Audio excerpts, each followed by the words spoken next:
Good morning student. आज अपन chapter number 3 यानी पाठ संख्या 3 पढ़ेंगे, अपनी वस्तु। ये दिया हुआ है अपनी वस्तु, यहाँ पे पाठ संख्या 3 है, अपनी वस्तु पढ़ेंगे। इसके अंतर्गत यहाँ लिखा हुआ है, एक महात्मा जी कहीं जा रहे थे। एक महात्मा को अपन साधु भी कह सकते हैं, संत भी कह सकते हैं, या अपन कह सकते हैं महात्मा। महात्मा होता है जो जिसकी महान आत्मा, महान है जिसकी आत्मा यानी महात्मा। एक महात्मा या साधु कहीं जा रहे थे। मार्ग में उन्होंने एक स्थान पर दो व्यक्तियों को ऊंची आवाज में बोलते सुना। व्यक्ति ऊंची आवाज में कब बोलता है? जब वो उसकी कोई वस्तु छीन लेता है या उसके अधिकार को कोई अपना अधिकार बना लेता है। तो मार्ग में उन्होंने एक स्थान पर दो व्यक्तियों को ऊंची आवाज में बोलते सुना, यानी आपस में लड़ते झगड़ते सुना। दोनों ही हाथों में लठ लिए एक दूसरे के प्राण लेने को उद्यत दिखाई देते थे। दोनों के हाथ में बड़े बड़े लठ थे यानी लाठियां थी, और दोनों ही लाठियों से एक दूसरे को मारने के लिए तैयार थे। दोनों के प्राण यानी दोनों को एक दूसरे को मारने के लिए तत्पर थे। उद्यत का मतलब होता है तत्पर होना या तैयार होना। प्राण लेना यानी मार डालना। एक कहता था, यह भूमि मेरी है और मैं इसका स्वामी हूँ।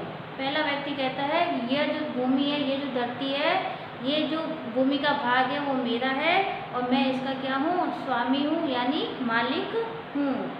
जबकि दूसरा उस भूमि को अपनी बतला रहा था, और दूसरा भी क्या कहता, ये जमीन मेरी है, यह भूमि या धरती मेरी है, मैं इसका स्वामी हूँ।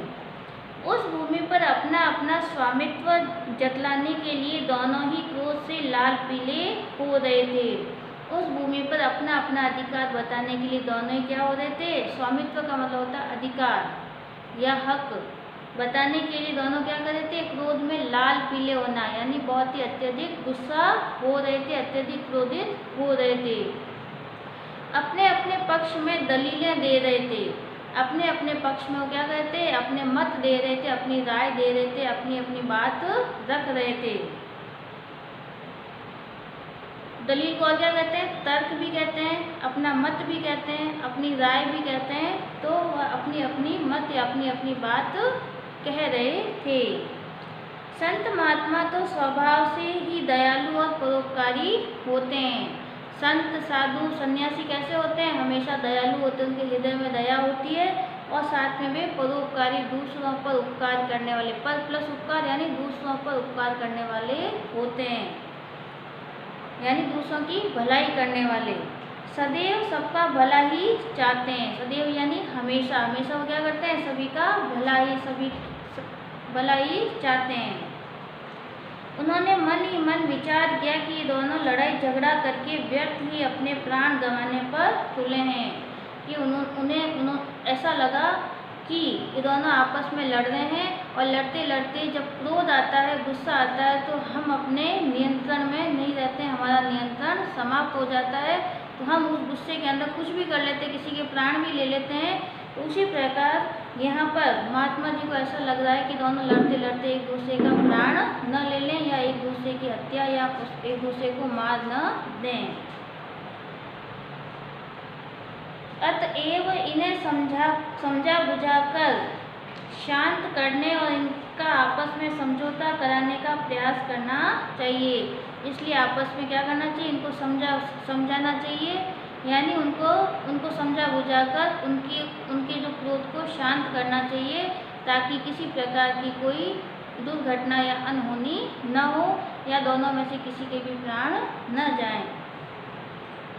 यह सोचकर वे उसके निकट गए और उन्हें संबोधित करते हुए बोले, हे भद्र पुरुषों।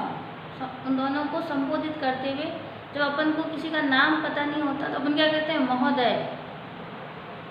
क्या बोलते हैं उनको? या तो महोदय बोलते हैं, या अपन कहते हैं सज्जन। सज्जन भी कह सकते हैं, महोदय भी कह सकते हैं, श्रीमान जी भी कह सकते हैं, या किसी अन्य शब्द से भी संबोधित कर सकते हैं। तो हे भद्र पुरुषों यानी हे, अपन यहाँ पे कहेंगे भद्र यानी सज्जन व्यक्तियों। तुम लोग कौन हो और आपस में झगड़ा क्यों कर रहे हो। तो साधु महात्मा ने क्या पूछा कि तुम लोग कौन हो और आपस में क्यों लड़ रहे हो, किस लिए लड़ रहे हो, इसका क्या कारण है, जानने का प्रयास करते हैं।